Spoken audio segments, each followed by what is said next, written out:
Tout le monde l'a abandonnée quand elle est tombée enceinte, mais elle a élevé un garçon qui l'a rendue fière pour toujours. Bon retour et profitez de l'histoire. L'air était chargé de tension lorsque le test de grossesse révéla 2 lignes roses. À seulement 22 ans, Wara les fixait avec incrédulité, les mains tremblantes. Serveuse dans un petit restaurant de Lyon, elle nourrissait des rêves de devenir infirmière. Sa vie s'apprêtait à changer à jamais. Quelques jours après avoir partagé la nouvelle, son petit ami de 3 ans, Victor, disparut sans laisser de traces, abandonnant seulement un mot griffonné à la hâte prétendant qu'il n'était pas prêt. Cette trahison la blessa profondément, mais le pire restait à venir. Ses parents, piliers de la communauté conservatrice lyonnaise, lui lancèrent un ultimatum lors du dîner dominical familial: mettre un terme à sa grossesse ou quitter leur maison. Lorsqu'elle refusa d'abandonner son bébé, ils lui tournèrent le dos, retirant ses photographies de la maison familiale comme pour effacer son existence. Sa jeune sœur observait en silence, trop effrayée pour défier leurs parents. Cette même semaine, son propriétaire, un ami proche de son père, lui donna 30 jours pour quitter son appartement, invoquant des violations fabriquées du contrat de location. Debout sous la pluie devant son ancien domicile, une seule valise à la main et nulle part où aller, elle fit une promesse à son enfant à naître. « Nous sommes peut-être seuls maintenant, mais je te donnerai tout ce que je n'ai jamais eu. » Pendant les 6 mois suivants, elle dormit sur un vieux canapé dans la réserve du restaurant où elle travaillait. La propriétaire, une femme âgée qui avait connu des circonstances similaires des décennies plus tôt, lui offrit cette petite miséricorde, malgré les murmures désapprobateurs des clients réguliers. Chaque soir, elle suivait des cours en ligne, déterminée à terminer ses études malgré sa situation. Lorsque sa grossesse devint trop visible pour être dissimulée, la propriétaire du restaurant réduisit à contre-cœur ses heures de travail, craignant de perdre des clients dans cette ville pleine de jugements. Avec un revenu réduit et des factures médicales croissantes, elle commença à faire des ménages le week-end, endurant des commentaires dégradants d'employeurs qui la traitaient comme si sa situation était contagieuse. Malgré cela, elle économisait chaque centime supplémentaire dans un bocal étiqueté « Avenir ». Sa poche des os se rompit pendant une tempête hivernale particulièrement rude, la forçant à marcher 2 kilomètres jusqu'à l'hôpital, car aucun taxi ne voulait venir. Elle accoucha seule, les premiers cris de son fils résonnant dans une chambre vide de célébration familiale. L'assistante sociale de l'hôpital, constatant sa situation, la mit en contact avec un programme de soutien aux femmes qui fournissait un logement temporaire aux nouvelles mères. Pendant la première année de la vie de son fils, qu'elle nomma Félix, ils vécurent dans un minuscule studio avec des murs si fins qu'elle pouvait entendre chaque dispute des appartements voisins. Elle occupait 3 emplois à temps partiel, pendant que son fils restait dans une crèche subventionnée. Chaque soir, épuisée au-delà de toute mesure, elle trouvait encore l'énergie de lui faire la lecture, déterminée à ce que ses premiers mots viennent des livres plutôt que de la télévision. Si tu aimes l'histoire, tape 5 dans les commentaires et abonne-toi pour plus de vidéos comme celle-ci. Sinon, tape 0. Cela m'aide à créer un contenu encore meilleur pour toi. On continue. Avant le 2e anniversaire de Félix, Sarah avait économisé assez d'argent pour déménager dans une ville plus grande, Paris, à 2 heures de route, où l'anonymat offrait une liberté face au jugement. Trouvant un emploi comme réceptionniste médicale, elle impressionna son employeur par son efficacité et son inscription à des cours du soir en soins infirmiers. La responsable du cabinet, elle-même mère célibataire, devint sa première, véritable amie depuis des années, gardant occasionnellement son fils pendant les urgences. Le cabinet médical où travaillait Sarah était situé dans le 15e arrondissement de Paris, un quartier animé mais abordable. Son appartement, bien que modeste, se trouvait à quelques rues seulement, ce qui lui permettait d'économiser un temps précieux dans les transports. Chaque matin, elle emmenait Félix à la crèche municipale avant de se rendre au travail, et chaque soir elle le récupérait avant de suivre ses cours en ligne, installés à la petite table de leur cuisine. La vie parisienne présentait de nouveaux défis. Le rythme était plus rapide, les loyers plus élevés, et la solitude parfois écrasante dans cette mer d'inconnus. Pourtant, Sarah s'accrochait à l'espoir que cette grande ville offrirait à son fils des opportunités qu'elle n'aurait jamais pu lui donner à Lyon. Elle prenait l'habitude de l'emmener aux Tuileries le dimanche, où il pouvait courir et jouer librement pendant qu'elle étudiait, assise sur un banc. Ces moments de paix relative étaient précieux. Les nuits étaient les plus difficiles. Après avoir couché Félix, elle s'installait devant son ordinateur portable d'occasion pour étudier jusqu'aux premières lueurs de l'aube. Ses yeux brûlaient de fatigue, mais sa détermination ne faiblissait jamais. Chaque examen réussi était une victoire. Chaque module terminait un pas de plus vers une vie meilleure. Parfois, quand le sommeil la fuyait complètement, elle se tenait debout à la fenêtre de leur petit appartement, regardant les lumières de Paris scintiller comme autant de promesses d'avenir. Lorsque Félix entra à l'école maternelle, Sarah reçut une nouvelle inattendue. Sa candidature pour une bourse d'études en soins infirmiers avait été acceptée. Bien que cela représentât une opportunité, cela signifiait également de nouveaux sacrifices, des heures d'études s'étendant dans la nuit après que son fils se soit endormi. Survivre avec un minimum de sommeil pendant des années et budgétiser soigneusement chaque euro. L'école où Félix était inscrit se situait dans un quartier mixte de Paris. Dès les premiers jours, Sarah remarqua les regards des autres parents. Certains étaient simplement curieux, d'autres clairement désapprobateurs face à cette jeune mère célibataire. Lors de la première réunion parents-professeurs, elle s'habilla avec un soin particulier, déterminée à faire bonne impression. Sa robe la plus élégante, trouvée dans une friperie, et ses cheveux soigneusement coiffés, ne suffirent pas à dissiper les préjugés. « Je me demande comment elle peut se permettre d'inscrire son enfant ici », murmura une mère élégante à une autre, suffisamment fort pour que Sarah l'entende en passant.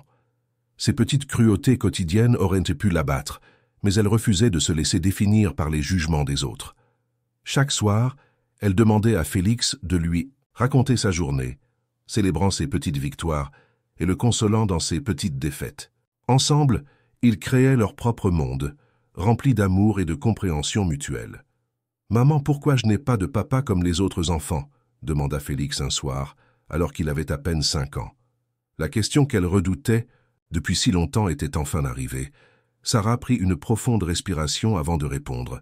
Certaines familles ont un papa et une maman, d'autres ont 2 papas ou 2 mamans, et d'autres, comme nous, ont seulement une maman. Ce qui compte, ce n'est pas combien de personnes forment une famille, mais combien d'amour il y a dedans. Félix sembla réfléchir à ces paroles avec une intensité surprenante pour son âge, puis hocha solennellement la tête. « Alors nous sommes une très bonne famille, parce que nous avons beaucoup d'amour. » Cette simple affirmation fit monter les larmes aux yeux de Sarah, mais elle les retint. Elle ne voulait pas que son fils la voie pleurer, même de joie. À la fin du premier trimestre, la maîtresse de Félix demanda à s'entretenir avec Sarah. Le cœur serré d'appréhension, elle se présenta au rendez-vous, craignant d'apprendre que son fils avait des difficultés d'adaptation. « Madame Vézina, » commença l'enseignante, « je voulais vous parler de Félix parce qu'il montre des aptitudes exceptionnelles pour son âge. » Sarah cligna des yeux, prise au dépourvu. « Il a une curiosité naturelle et une facilité d'apprentissage remarquable. Avez-vous pensé à l'inscrire au programme d'enrichissement ?» Que pouvait-elle répondre? Que chaque minute libre était consacrée à ses propres études? Que son budget était déjà étiré au maximum?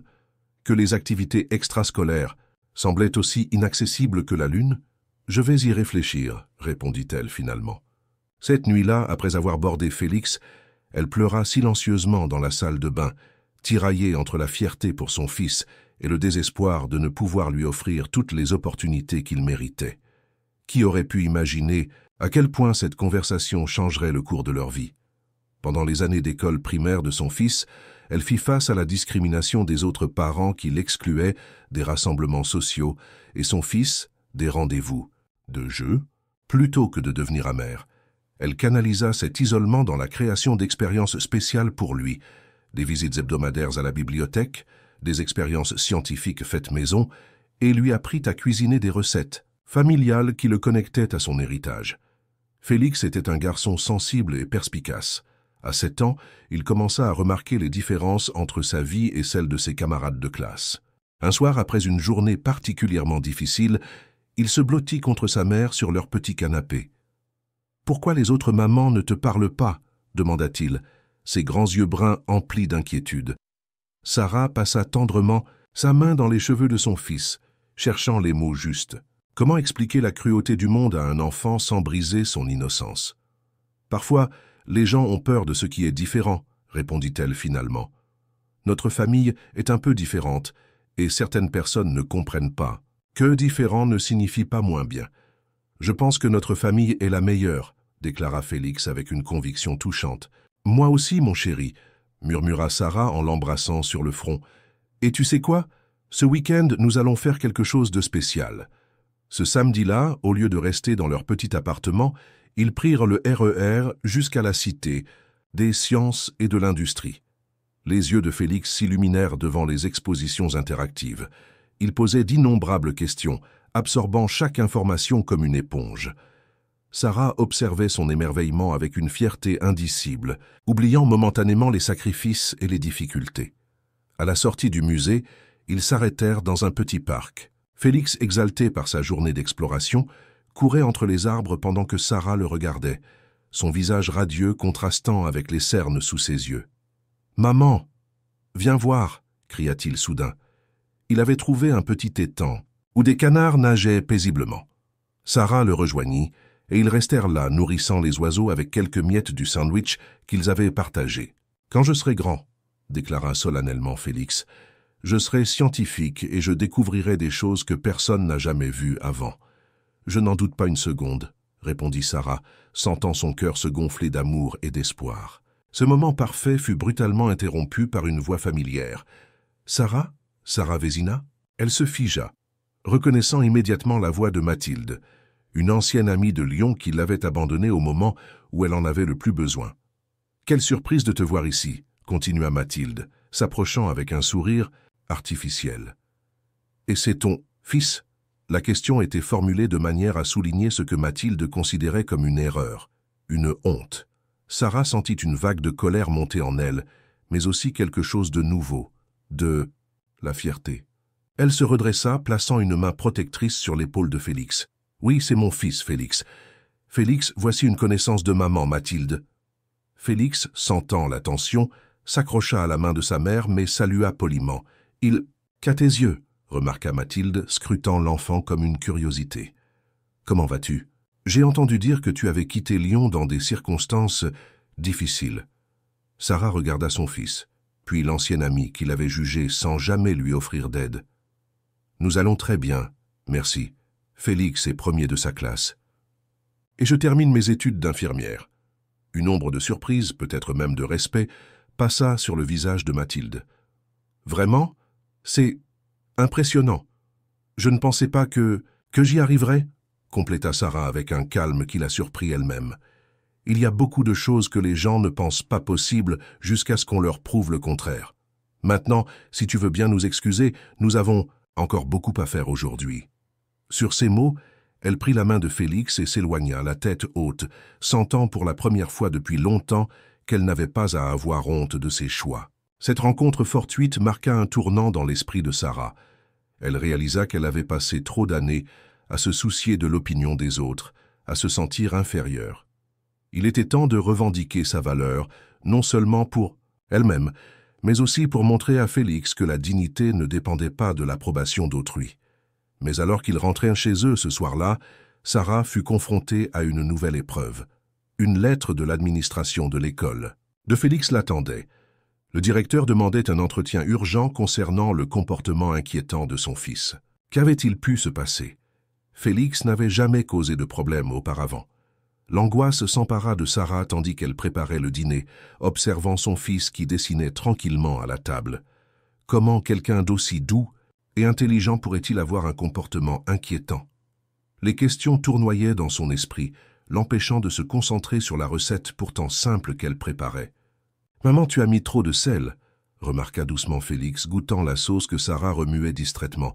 « Oh, tu as raison, mon chéri », répondit-elle, sortant de sa torpeur. « J'étais perdu dans mes pensées. »« À quoi tu pensais ?» demanda-t-il, ses yeux curieux fixés sur elle. Sarah hésita. Devait-elle lui parler de la lettre?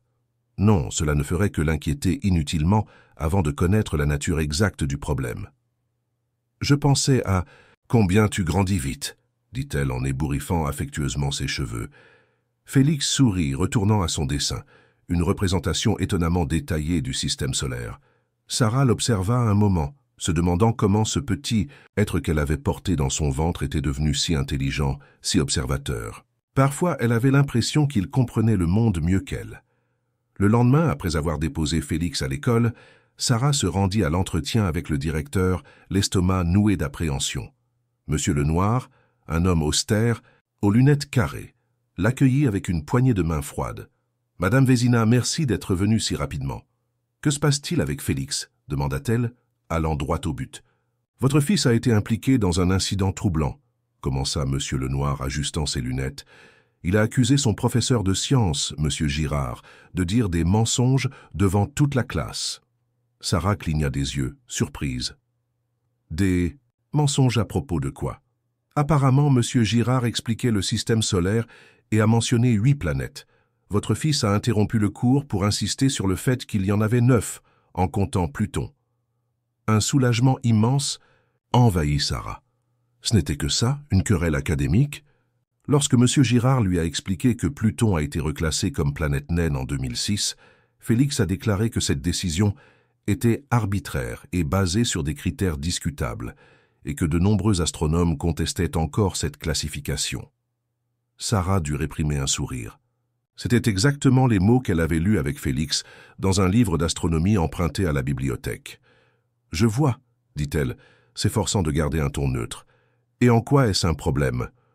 Monsieur Lenoir se redressa, visiblement irrité par sa réaction. « Le problème, Madame Vézina, c'est que votre fils a défié l'autorité d'un enseignant. Ce comportement est inacceptable. » Sarah prit une profonde inspiration avant de répondre. « Monsieur Lenoir, mon fils n'a pas manqué de respect.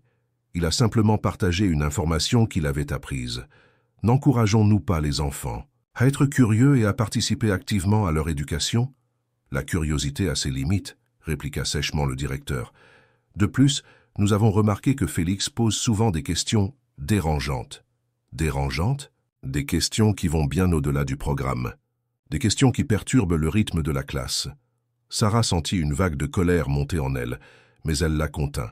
Se battre avec le directeur ne servirait pas les intérêts de Félix. « Monsieur Lenoir, » dit-elle calmement, « mon fils a une soif d'apprendre qui devrait être encouragée, pas réprimée. Si ces questions dépassent le programme, peut-être pourrait-on lui proposer des ressources supplémentaires plutôt que de le faire taire. » Le directeur la regarda longuement, comme s'il la voyait vraiment pour la première fois. « Vous savez, » dit-il finalement, son ton s'adoucissant légèrement, « il existe un programme spécial pour les enfants particulièrement doués.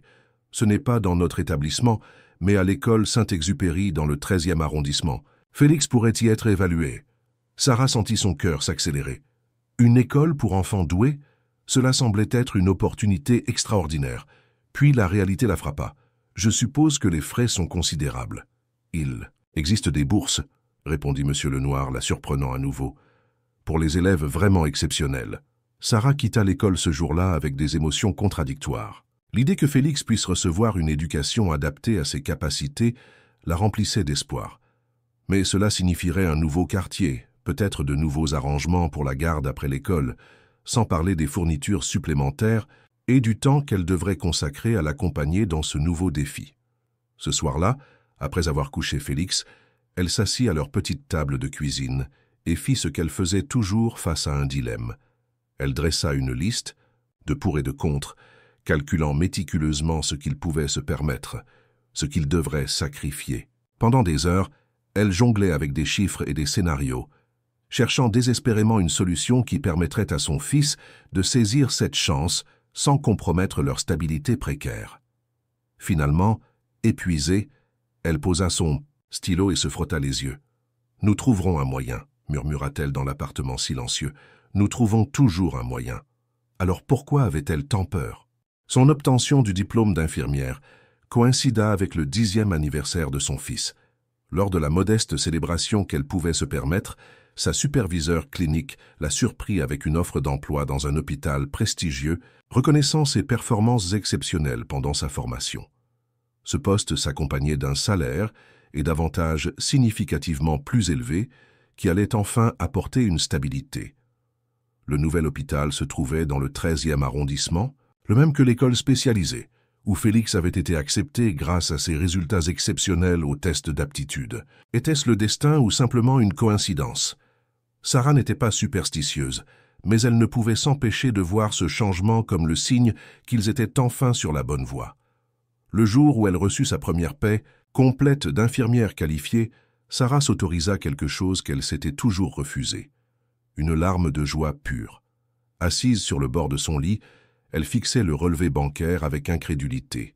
Pour la première fois depuis la naissance de Félix, elle n'aurait pas à calculer chaque centime pour survivre jusqu'à la fin du mois. Cette nuit-là, elle prépara un festin pour célébrer. Rien d'extravagant, mais des ingrédients frais qu'elle n'aurait pas pu s'offrir auparavant. Félix remarqua immédiatement la différence. « C'est pour une occasion spéciale ?»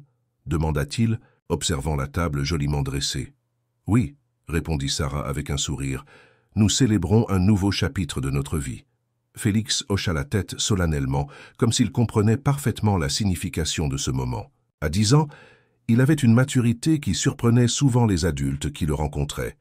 Une maturité née de l'observation silencieuse des luttes quotidiennes de sa mère. « Tu n'auras plus à travailler autant maintenant ?» demanda-t-il, une lueur d'espoir dans les yeux. Sarah hésita. Son nouvel emploi était exigeant, avec des horaires parfois irréguliers. Mais les avantages l'emportaient largement sur les inconvénients. « J'aurai des horaires différents, » expliqua-t-elle, « mais plus de jours de repos. Et surtout, nous pourrons enfin penser à déménager vers un appartement plus grand. » Les yeux de Félix s'illuminèrent. « Avec une chambre pour moi tout seul ?»« Absolument, » promit Sarah, sentant son cœur se serrer en réalisant combien de choses normales que la plupart des enfants tenaient pour acquises avaient été des luxes inaccessibles pour son fils. Les mois suivants furent une période d'adaptation. Sarah jonglait entre son nouvel emploi exigeant à l'hôpital et les besoins de Félix dans sa nouvelle école. L'établissement Saint-Exupéry avait des attentes élevées, tant pour les élèves que pour leurs parents. Des projets spéciaux, des sorties éducatives, des clubs après l'école, chaque opportunité enrichissante pour Félix représentait un nouveau défi logistique et parfois financier pour Sarah. Mais pour la première fois, elle n'était pas complètement seule dans cette lutte. L'école disposait d'un réseau de soutien pour les familles boursières et Sarah rencontra d'autres parents qui, comme elle, se battaient pour offrir le meilleur à leurs enfants malgré des ressources limitées. Parmi eux se trouvait Rémi Dubois, un professeur de mathématiques veuf élevant seul sa fille de l'âge de Félix. Leur première rencontre eut lieu lors d'une réunion parents-professeurs où ils se retrouvèrent assis côte à côte, attendant leur tour. « Premier trimestre ?» demanda-t-il avec un sourire compréhensif, remarquant son air nerveux. « Est-ce si évident ?» répondit Sarah. « Un peu, j'étais pareil l'année dernière, mais ne vous inquiétez pas, ils sont plus impressionnants que terrifiants, ces professeurs. » Cette simple conversation conduisit à d'autres, puis à des arrangements pour partager les trajets de scolaire quand leurs horaires de travail le permettaient. Rémi comprenait les défis de la monoparentalité d'une manière que peu d'autres, personne dans la vie de Sarah avait comprise. Juste au moment où la vie semblait trouver un rythme, son fils développa une grave condition respiratoire nécessitant des soins spécialisés et des médicaments coûteux. L'assurance ne couvrait qu'une partie, la forçant à prendre un second emploi d'infirmière les week-ends. Pendant cette période, elle découvrit que les compétences administratives médicales qu'elle avait développées dans son ancien poste de réceptionniste la qualifiaient pour un rôle de gestion hospitalière avec de meilleures heures et un salaire plus élevé. Une bronchite mal soignée en était la cause. Sarah n'avait pas pris au sérieux les premiers symptômes, attribuant la toux persistante de Félix au changement de saison. Quand la fièvre s'installa, suivie de difficultés respiratoires, elle l'emmena aux urgences de l'hôpital où elle travaillait, maudissant sa négligence. Le diagnostic tomba comme un coup près. Asthme sévère, exacerbé par une infection bronchique. Félix fut hospitalisé pendant 5 jours, respirant à l'aide d'un masque à oxygène, son petit corps luttant contre l'inflammation qui obstruait ses voies respiratoires. Sarah ne quitta pas son chevet, dormant sur une chaise inconfortable, observant chaque moniteur, chaque goutte de médicaments administrés. Ses collègues passaient régulièrement, offrant soutien et conseils professionnels, mais rien ne pouvait apaiser la culpabilité qui la rongeait. « Je suis infirmière », murmura-t-elle à Rémi lorsqu'il vint leur rendre visite, apportant des livres pour Félix et un café pour elle. « J'aurais dû voir les signes plus tôt. Tu es aussi une mère qui fait de son mieux, répondit-il doucement. Ne sois pas plus dur avec toi-même que tu ne le serais avec un patient. Ces paroles, pleines de gentillesse sans jugement, firent céder quelque chose en Sarah. Pour la première fois depuis l'hospitalisation de Félix, elle s'autorisa à pleurer, des sanglots silencieux secouant ses épaules, tandis que Rémi posait maladroitement une main réconfortante sur son dos. Lorsque Félix fut finalement autorisé à rentrer chez eux, ce fut avec une prescription de médicaments coûteux et un plan de traitement rigoureux. Inhalateurs, corticostéroïdes, visites régulières chez le pneumologue spécialisé en pédiatrie, la liste des dépenses médicales semblait interminable. L'assurance maladie couvrait une partie, mais le reste était à leur charge. Sarah fit ce qu'elle avait toujours fait face à l'adversité. Elle s'adapta. Elle prit contact avec l'administration de l'hôpital, négociant des heures supplémentaires. Les week-ends, elle accepta un poste dans une clinique privée du 16e arrondissement, où les patients fortunés payaient généreusement pour des soins à domicile. Ces journées commençaient avant l'aube et se terminaient bien après minuit. Entre ces deux emplois, elle jonglait avec les rendez-vous médicaux de Félix, les réunions scolaires et les tâches quotidiennes qui n'attendaient pas. Le sommeil devint un luxe rare. « Tu ne peux pas continuer comme ça », lui dit un jour sa superviseure à l'hôpital, Dr Martine Laurent, en la trouvant assoupie pendant sa pause déjeuner. « Tu vas t'effondrer, et qui s'occupera de ton fils alors ?» Sarah se frotta les yeux, honteuse d'avoir été surprise ainsi. « Je n'ai pas le choix, docteur Laurent. Les médicaments de Félix. »« Il y a toujours des choix, » l'interrompit doucement la médecin. « Tu as des compétences administratives exceptionnelles. Le poste de coordinatrice des soins du service pédiatrique est vacant. Le salaire est meilleur, les horaires plus réguliers. Pourquoi ne postulerais-tu pas ?»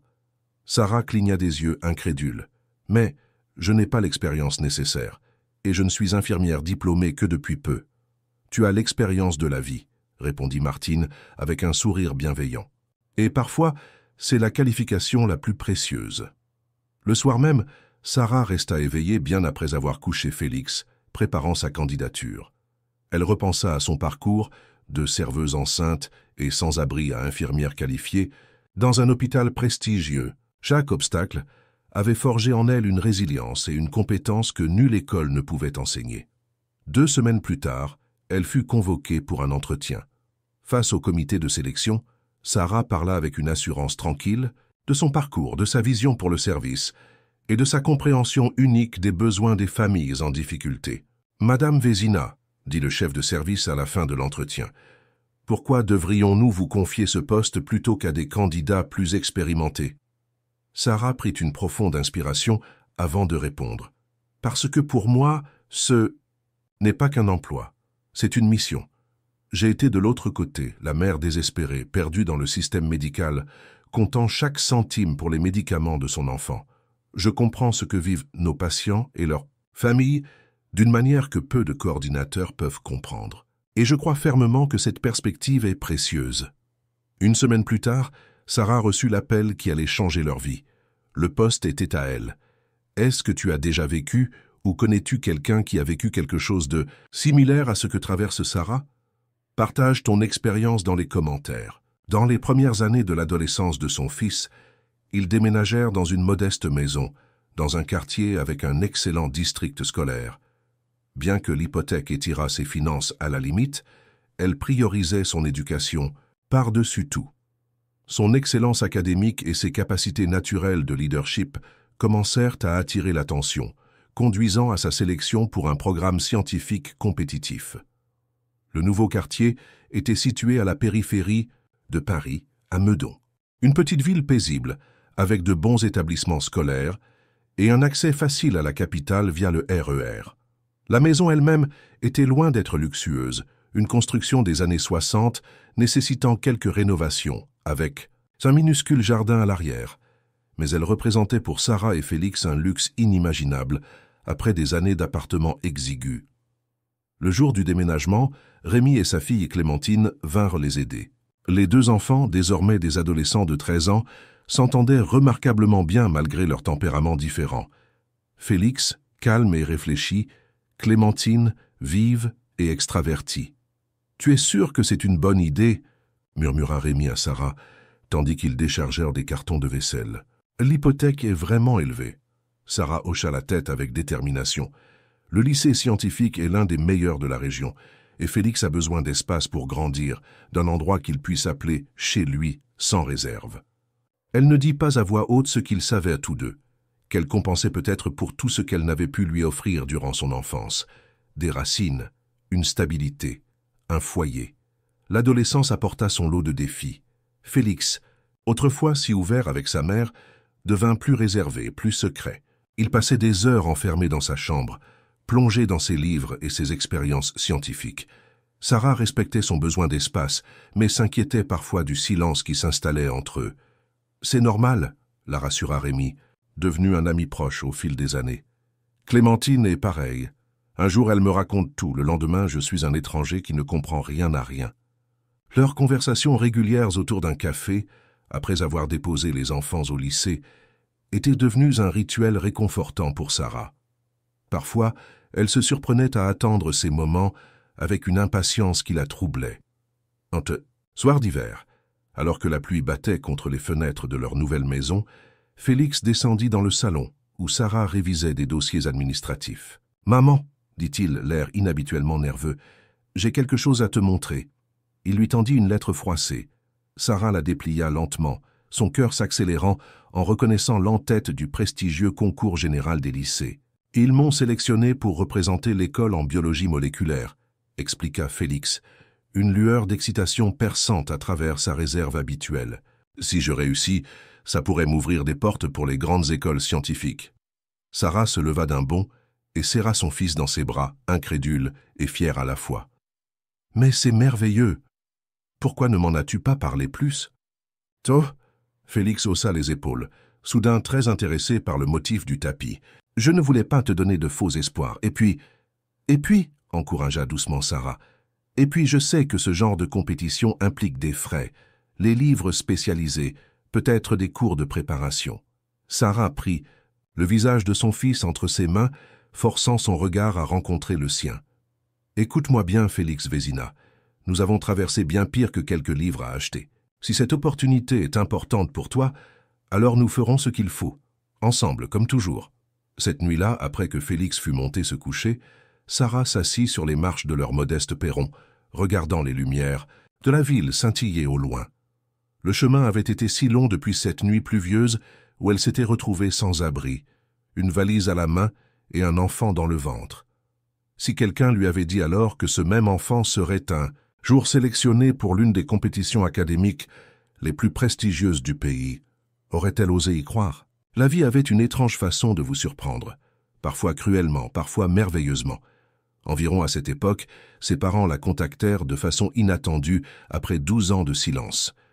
Leur tentative de réconciliation vint avec des conditions et sans reconnaissance sincère de leur abandon. Après mûre réflexion, elle établit un contact limité, se protégeant elle-même et son fils d'influences potentiellement toxiques, tout en lui permettant de connaître ses grands-parents selon ses propres conditions. Le coup de téléphone. Arriva un dimanche pluvieux. Sarah préparait le déjeuner tandis que Félix révisait à la table de la cuisine. Le numéro sur l'écran était inconnu, mais l'indicatif correspondait à Lyon. « Allô ?» répondit-elle distraitement, remuant une sauce qui mijotait. Un silence puis une voix qu'elle n'avait pas entendue depuis plus d'une décennie. « Sarah, c'est papa. » La cuillère en bois glissa de ses doigts soudain engourdis, éclaboussant le carrelage de sauce tomate. Félix leva les yeux de ses livres, surpris par le bruit et plus encore par l'expression figée de sa mère. « Comment as-tu eu ce numéro ?» demanda Sarah d'une voix qu'elle ne reconnut pas elle-même, tandis qu'elle faisait signe à son fils de lui laisser un moment d'intimité. « Ta sœur. Aurélie a fait des recherches. Sarah, ta mère est malade. Un cancer. Les médecins disent qu'il lui reste peut-être 1 an. La nouvelle aurait dû l'émouvoir. Pourquoi ne ressentait-elle qu'un vide glacial? Je suis désolé de l'apprendre, répondit-elle finalement, choisissant soigneusement ses mots. Mais je ne comprends pas ce que vous attendez de moi après tout ce temps. Elle voudrait te voir et rencontrer son petit-fils. Sarah ferma les yeux, sentant une migraine familière poindre. Le petit-fils dont vous n'avez jamais voulu entendre parler. Celui pour lequel vous m'avez mise à la porte sous la pluie. Les choses étaient compliquées à l'époque, Sarah. Nous avons fait des erreurs, mais nous sommes toujours ta famille. Famille. Le mot semblait vide de sens dans ce contexte. Sa famille, c'était Félix. C'était Rémi et Clémentine, avec qui il partageait repas et confidences. C'étaient ses collègues de l'hôpital qui l'avaient soutenu pendant la maladie de Félix. « Je dois y réfléchir », dit-elle finalement, « et en parler à mon fils. C'est à lui de décider s'il souhaite vous rencontrer. » La conversation se termina. Peu après, laissant Sarah ébranlée. Lorsque Félix revint dans la cuisine, elle lui raconta tout, sans édulcorer la vérité sur l'abandon de ses grands-parents. « Qu'est-ce que tu vas faire ?» demanda-t-il, son visage adolescent soudain très adulte dans sa gravité. « Je ne sais pas encore, » admit Sarah. « Et toi, souhaiterais-tu les rencontrer ?» Félix réfléchit longuement avant de répondre.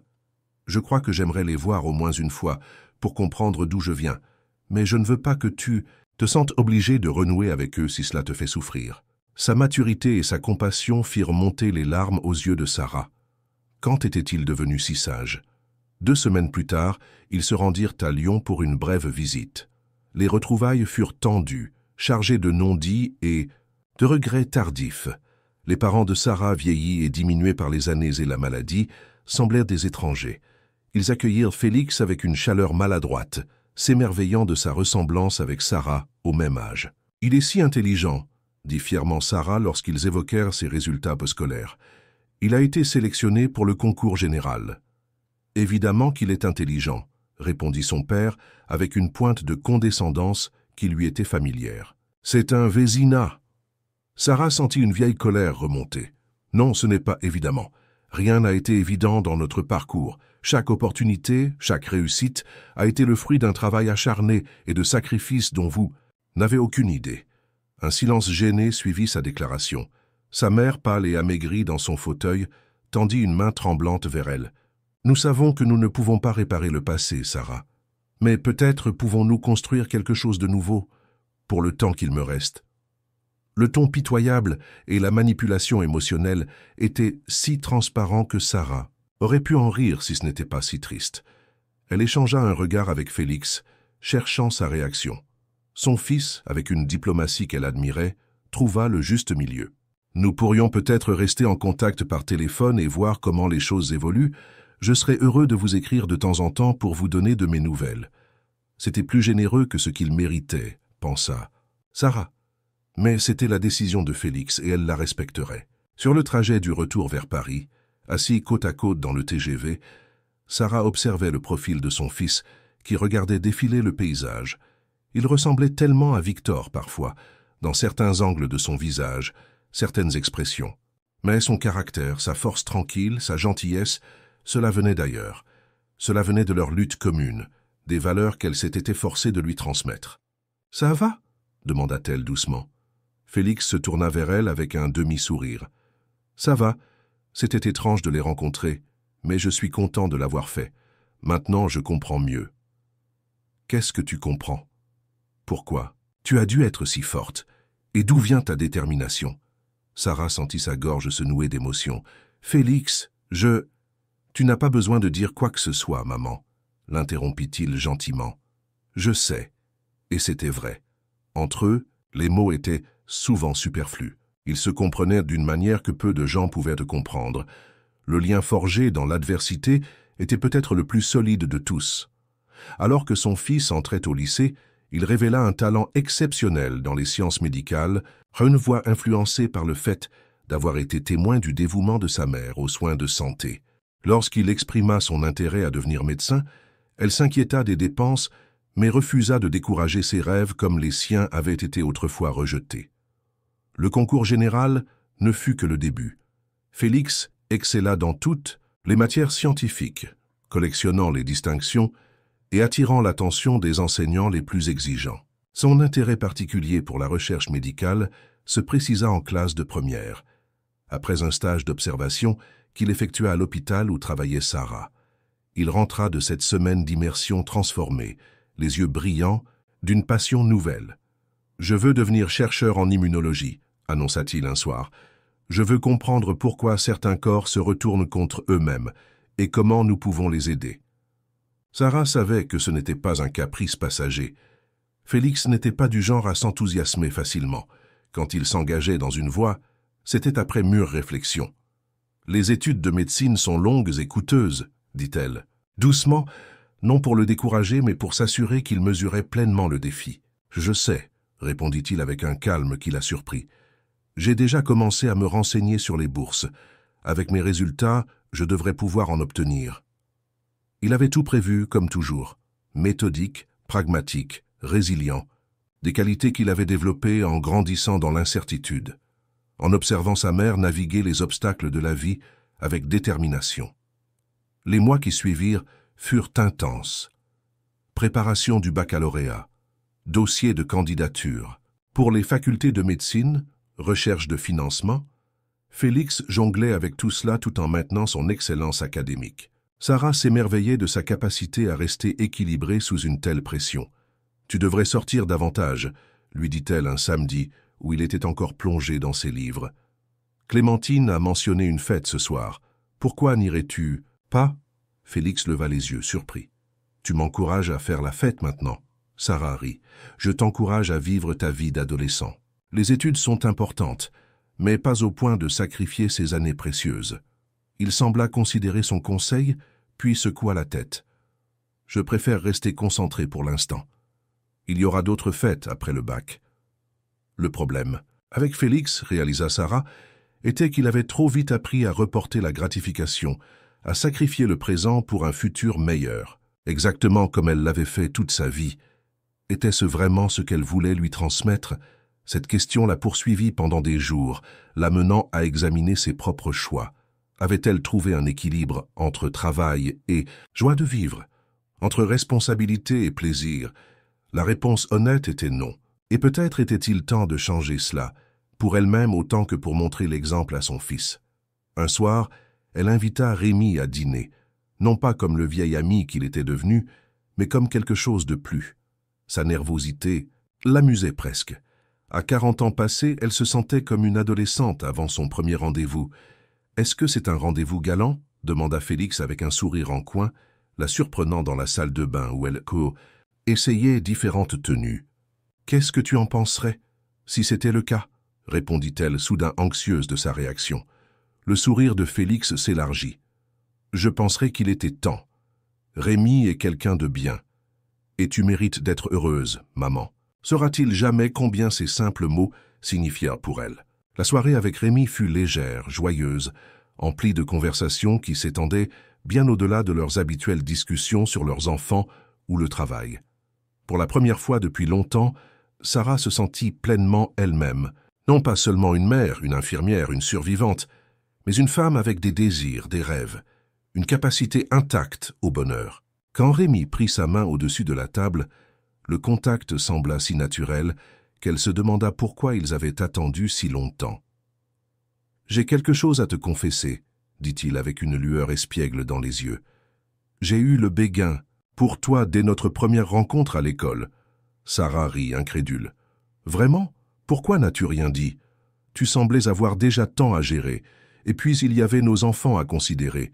Si les choses avaient mal tourné, entre nous. » Elle comprenait parfaitement. Les mêmes préoccupations l'avaient retenue. « Et maintenant ?» demanda-t-elle doucement. « Qu'est-ce qui a changé ?» Rémi serra légèrement sa main. « Nos enfants sont presque adultes, et j'ai réalisé que la vie est trop courte pour ne pas saisir une chance de bonheur quand elle se présente. » Ce fut le début d'une nouvelle phase dans la vie de Sarah. Une ouverture à la possibilité que le bonheur n'était pas seulement dans le dévouement à son fils ou à son travail, mais aussi dans l'acceptation de sa propre valeur, de son droit à une plénitude personnelle. Pendant sa dernière année de lycée, son fils reçut une offre de bourse complète prestigieuse pour le programme prémédical d'une université de premier plan. Lors de la cérémonie de remise des prix, il surprit tout le monde en dédiant son accomplissement à sa mère, partageant publiquement leur histoire de lutte et de persévérance. L'audience se leva en ovation, debout non pas pour lui, mais pour elle. La femme qui avait été mise de côté, mais qui n'avait jamais cessé de croire aux possibilités. C'était le jour de la remise des diplômes du baccalauréat, sous un soleil de juin qui baignait la cour du lycée d'une lumière dorée. Félix, dans sa robe d'hermine, avait été appelé sur l'estrade pour recevoir une mention spéciale du jury en plus de son baccalauréat scientifique avec mention « très bien ». Sarah, assise au premier rang entre Rémi et Clémentine, sentait son cœur gonfler de fierté. Elle luttait contre les larmes, déterminée à ne pas embarrasser son fils en devenant trop émotive.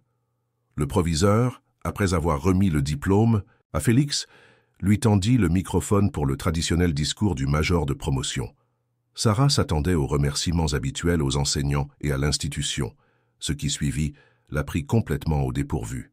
« Merci, monsieur le proviseur », commença Félix, sa voix calme et assurée résonnant dans la cour. « C'est un honneur de représenter ma promotion aujourd'hui, mais je voudrais partager cet honneur avec quelqu'un sans qui je ne serais pas sur cette estrade. » Son regard trouva celui de Sarah dans l'assistance.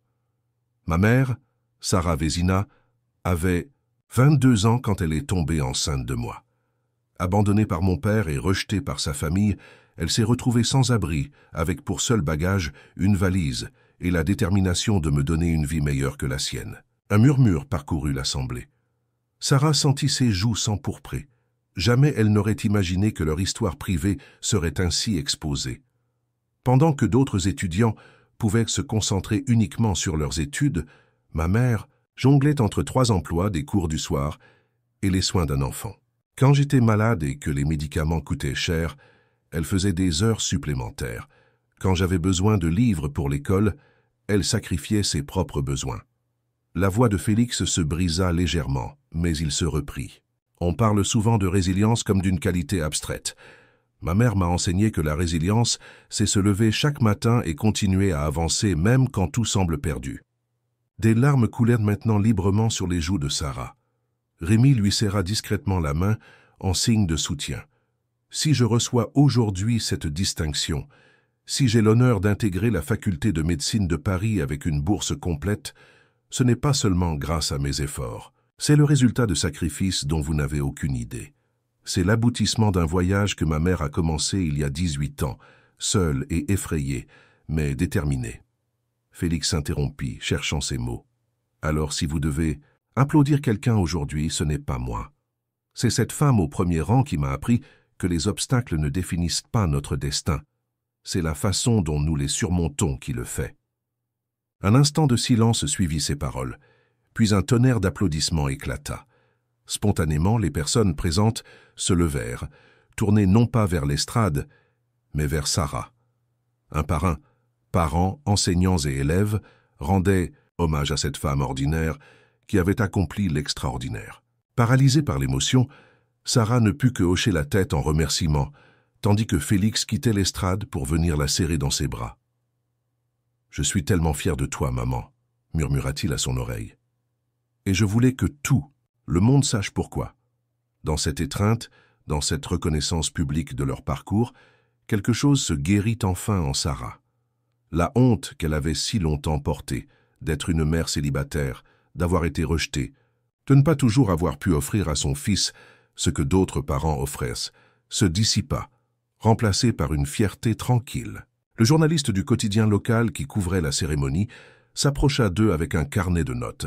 « Madame Vézina, votre fils vient de partager une histoire incroyable. Accepteriez-vous une interview pour notre édition de demain ?» Avant que Sarah puisse répondre, le téléphone du journaliste sonna. Il s'excusa pour prendre l'appel, puis revint vers eux avec une expression excitée. « Le rédacteur en chef vient de m'informer qu'une chaîne de télévision nationale a entendu parler de votre histoire et souhaiterait vous inviter sur le plateau de leur émission du matin. Ils adoreraient partager votre parcours inspirant avec toute la France. » Sarah était abasourdie. Comment une simple cérémonie scolaire avait-elle pu prendre une telle ampleur? Elle jeta un regard incertain à Félix qui souriait avec encouragement. « Tu devrais accepter, maman. Ton histoire pourrait aider d'autres femmes dans la même situation. » Dans sa tête, Sarah entendait encore l'écho de cette promesse faite à son enfant à naître, des années plus tôt. « Nous sommes peut-être seuls maintenant, mais je te donnerai tout ce que je n'ai jamais eu. » Jamais elle n'aurait imaginé que ce tout inclurait une reconnaissance nationale. Les jours qui suivirent furent un tourbillon médiatique. L'histoire de Sarah et Félix sembla toucher une corde sensible dans un pays où les mères célibataires luttaient encore contre les préjugés sociaux. Les demandes d'interview se multiplièrent, les messages de soutien affluèrent. Parmi les personnes qui virent l'interview télévisée se trouvait le directeur des services hospitaliers qui, des années auparavant, avait refusé à Sarah une promotion en raison de son statut de mère célibataire. Maintenant, témoin de son succès, le même administrateur lui offrit le poste de directrice des services infirmiers, une position qu'elle avait autrefois cru impossible à atteindre. Cette opportunité arriva sous la forme d'un appel téléphonique inattendu. Un lundi matin, alors que Sarah était submergée par les dossiers administratifs de la rentrée. « Madame Vézina, ici Bernard Martel, directeur général du groupe hospitalier Saint-Louis. J'ai suivi avec intérêt votre parcours dans les médias récemment. » Sarah se figea, reconnaissant instantanément le nom.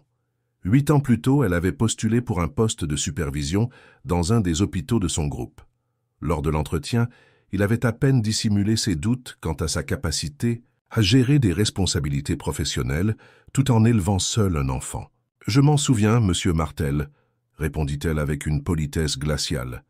Un silence gêné s'installa brièvement avant qu'il ne poursuive. « Je vous appelle car le poste de directrice des services infirmiers pour l'ensemble du groupe va se libérer le mois prochain. Votre expérience en gestion et votre parcours unique vous placent en tête de notre liste de candidats potentiels. » Sarah dut se retenir de rire amèrement.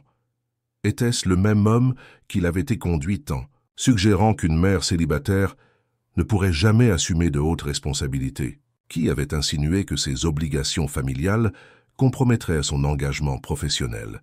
« Cela me surprend, monsieur Martel, » dit-elle avec franchise. « Lors de notre dernière interaction, vous sembliez avoir des doutes sur ma capacité à concilier vie professionnelle et vie personnelle. » Un soupir audible traversa la ligne. « Je me dois d'être honnête, madame Vézina. J'avais des préjugés que les années et des personnes comme vous m'ont aidé à dépasser.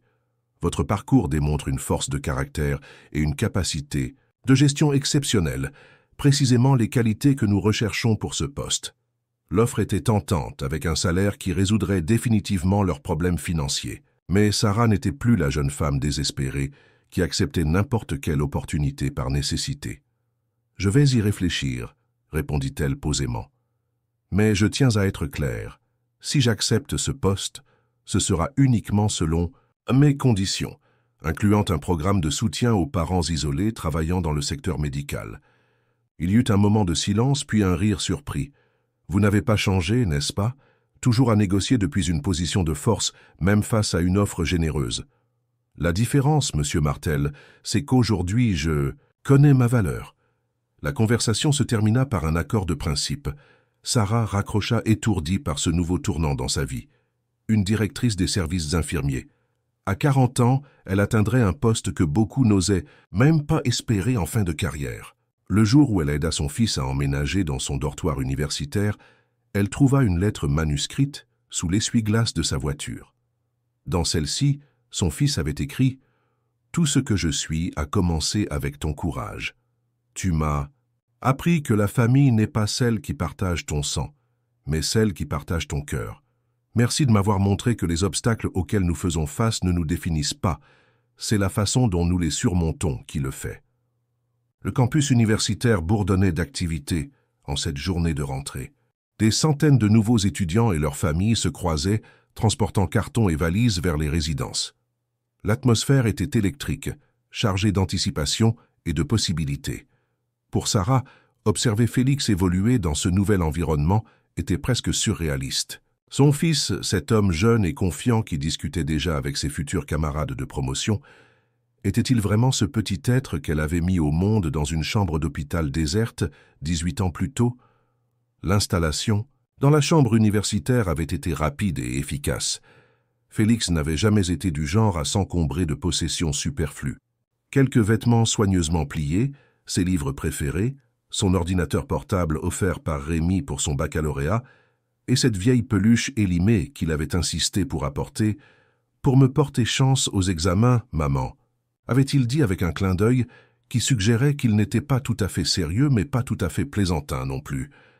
Ils avaient déjeuné ensemble dans un petit restaurant près du campus, parlant de tout et de rien, évitant soigneusement le sujet de leur séparation imminente.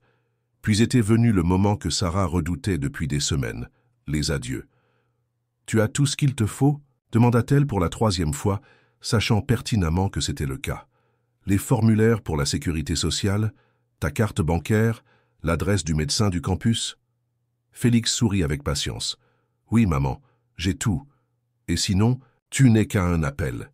Tu promets de m'appeler si tu as besoin de quoi que ce soit, ou même juste pour me dire comment se passent tes journées. Je te le promets. Mais toi aussi, tu dois me promettre quelque chose. Elle arqua un sourcil intrigué. Quoi donc? Promets-moi de vivre ta vie, pas juste pour moi, mais pour toi. Accepte ce poste de directrice. Laisse Rémi t'emmener dîner plus souvent. Prends des vacances. Fais tout ce que tu n'as pas pu faire pendant que tu t'occupais de moi. Sa gorge se serra d'émotion. Comment ce garçon était-il devenu si sage? Je ferai de mon mieux, répondit-elle doucement. Ils s'étreignirent une dernière fois, puis Félix rejoignit un groupe d'étudiants qui se dirigeait vers une réunion d'orientation. Sarah le regarda s'éloigner, sa silhouette se fondant progressivement dans la masse des autres jeunes gens. Ce fut en retournant à sa voiture qu'elle la découvrit, une enveloppe glissée sous l'essuie-glace, son nom écrit dans l'écriture soignée de Félix. Elle attendit d'être assise au volant pour l'ouvrir, les mains légèrement tremblantes. La lettre écrite à la main sur un papier simple commençait par ces mots. « Tout ce que je suis a commencé avec ton courage. » Sarah lut et relut les mots de son fils, laissant enfin couler librement les larmes qu'elle avait retenues toute la journée. Des larmes qui n'étaient pas seulement de tristesse pour cette séparation, mais aussi de joie, de fierté et d'un soulagement profond. Ils avaient réussi. Contre toute attente, malgré tous les obstacles, ils étaient arrivés à ce jour qu'elle avait à peine osé imaginer dans ses rêves les plus fous. Après un long moment, elle essuya ses joues, démarra la voiture et quitta le campus. Le trajet du retour serait long, mais pour la première fois depuis presque 2 décennies, elle avait tout le temps du monde devant elle. Sa vie ne serait plus dictée par l'urgence constante de la survie, par la nécessité de jongler entre 1000 responsabilités. Une nouvelle phase commençait. Alors pourquoi cette sensation de vide? Pourquoi cette appréhension? Tandis qu'elle conduisait, Sarah réfléchissait à ce paradoxe. Pendant 18 ans, chaque décision avait été prise en fonction de Félix. Ses besoins, son bien-être, son avenir avaient été la boussole qui guidait sa vie. Maintenant qu'il volait de ses propres ailes, qui était-elle? Qu'aimait-elle au-delà de son rôle de mère? Quels étaient ses propres rêves, si longtemps mis en veilleuse? Son téléphone sonna, l'attirant de ses pensées. Le visage de Rémi s'afficha sur l'écran. « Alors, comment ça s'est passé ?» demanda-t-il, quand elle décrocha, sa voix chaleureuse, atténuant légèrement son anxiété. « Bien, il s'est installé sans problème. Sa chambre est petite mais confortable, et ses voisins de palier semblent sympathiques. Et toi, comment vas-tu » La question si simple provoqua une nouvelle vague d'émotion. Comment allait-elle? Elle n'en était pas certaine elle-même. « Je ne sais pas encore, » admit-elle avec honnêteté. « C'est étrange, comme si une partie de moi avait été laissée là-bas avec lui. »« C'est normal, » répondit doucement Rémi. « Clémentine est partie hier et je me suis retrouvé à errer dans la maison vide comme un fantôme.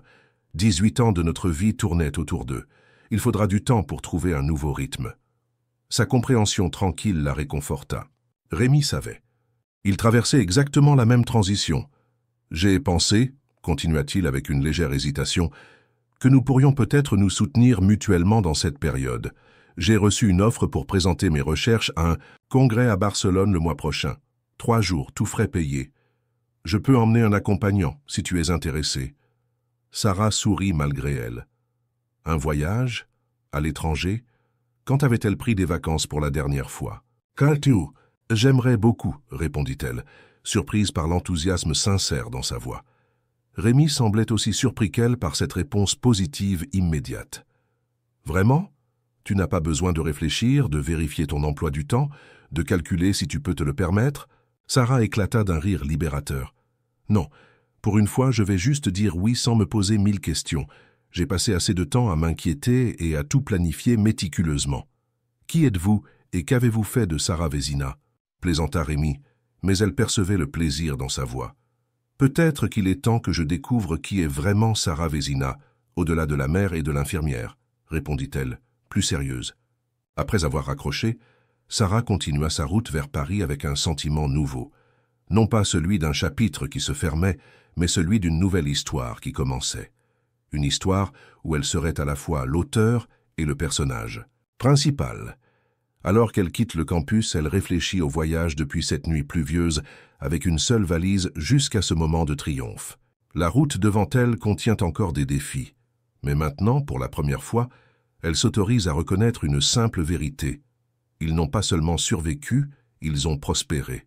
Et dans cette prospérité, ils ont réécrit une histoire qui a commencé par l'abandon, en une des formes d'amour les plus profondes. Sarah roulait vers l'autoroute, les derniers rayons du soleil de septembre illuminant la route devant elle. La musique douce de la radio remplissait l'habitacle, accompagnant le ronronnement régulier du moteur. Une sensation de paix l'envahissait, progressivement, dissipant l'anxiété et la mélancolie des adieux. Elle repensa à cette nuit d'hiver, 19 ans plus tôt, où elle s'était tenue sous la pluie, une main protectrice sur son ventre arrondi, sans aucune idée de la façon dont elle allait survivre au lendemain, et encore moins aux années à venir.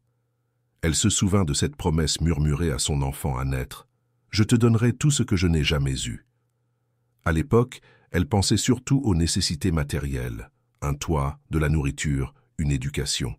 Mais au fil des années, elle avait donné bien plus.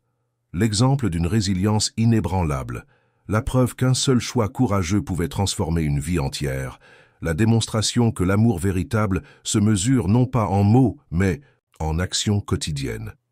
Et Félix, en retour, lui avait offert des cadeaux inestimables, la joie pure de voir un enfant découvrir le monde, la fierté de cultiver une intelligence brillante, et maintenant, la liberté de redécouvrir qui elle était au-delà de son rôle de mère. Alors qu'elle approchait de Paris, les lumières de la ville scintillant à l'horizon comme des promesses, Sarah réalisa quelque chose d'important. Leur histoire n'avait jamais été celle d'une lutte solitaire contre l'adversité. C'était l'histoire d'une danse à deux, où chacun soutenait l'autre, où chaque sacrifice créait de nouvelles possibilités, où l'amour était le fil conducteur qui donnait sens à tous les moments, même les plus difficiles. Le téléphone de Sarah vibra avec une notification, un message de Félix. Premier dîner au réfectoire terminé, nourriture mangeable, contrairement aux rumeurs. Ma voisine de chambre étudie aussi la médecine, déjà inscrit à 2 clubs. Ne t'inquiète pas pour moi, je t'aime. Elle sourit, imaginant son fils naviguant avec assurance dans ce nouvel environnement, tout comme il avait navigué à travers chaque défi dans sa jeune vie. Il serait bien, mieux que bien, et elle aussi. Lorsqu'elle se gara enfin devant leur maison à Meudon, le silence qui l'accueillit n'était plus oppressant, mais apaisant. Cette maison qu'elle avait choisie pour Félix serait désormais son sanctuaire à elle, un espace où elle pourrait enfin respirer, réfléchir, et peut-être même rêver pour elle-même. Sur la table de la cuisine, un bouquet de fleurs l'attendait, un geste typique de Rémi qui avait dû utiliser sa clé pendant qu'elle était absente. La carte disait simplement « Pour un nouveau chapitre », avec admiration, R. Sarah caressa doucement les pétales, savourant leur parfum délicat. Un nouveau chapitre, indeed. Pas une fin, mais un commencement. Elle prit une profonde inspiration et sentit quelque chose se dénouer en elle, une tension qu'elle portait depuis si longtemps qu'elle en avait oublié l'existence. La tension constante de l'incertitude, de la précarité, de la peur de ne pas être à la hauteur des besoins de son enfant. Pour la première fois depuis cette nuit sous la pluie, Sarah Vézina était vraiment libre. Libre de réussir ou d'échouer selon ses propres termes. Libre d'aimer ou de ne pas aimer. Libre de définir sa valeur au-delà de ses sacrifices et de ses luttes. Et cette liberté, réalisa-t-elle en montant lentement les escaliers vers sa chambre, était peut-être le plus beau cadeau que Félix aurait pu lui faire. La preuve, ultime qu'elle avait réussi non seulement à survivre, mais à créer une vie où le bonheur n'était plus un luxe inaccessible, mais une possibilité quotidienne. Félicitations. Tape 9 dans les commentaires pour me montrer que tu es resté jusqu'à la fin avec moi. Merci d'avoir regardé et à demain pour une nouvelle histoire sur cette même chaîne.